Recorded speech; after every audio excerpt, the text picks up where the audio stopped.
Today we're going to be talking about homophones a little bit more. So what you need to remember from last time is that homophones are words with different spellings and meanings from each other, but are pronounced similarly, if not identically, in speech.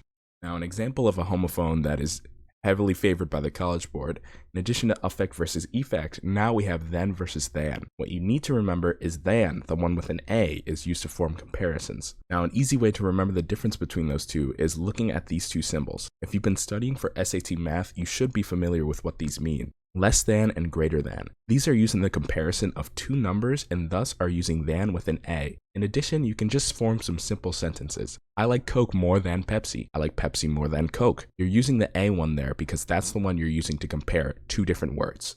Now let's move on to then. When it comes to then, we're using that for both sequences and time.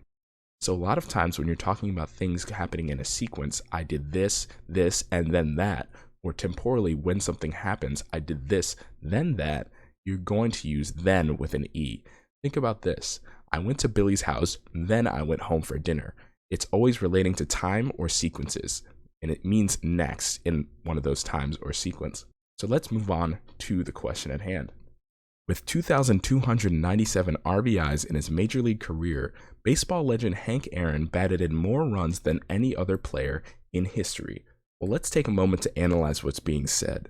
We know that Hank Aaron is being compared to the other players in history.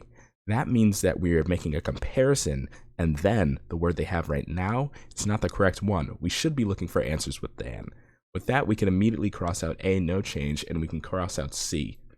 Now, between these two remaining answers, we have more, comma, runs than, and more runs than. Well, we don't need the comma there. It doesn't actually effectively split up two clauses, so it's not grammatically correct to put a comma after more. In fact, we can leave things as they are. That means that we can cross out B and come to D as our ultimate answer. It is not only grammatically correct, but it has the correct use of than over then.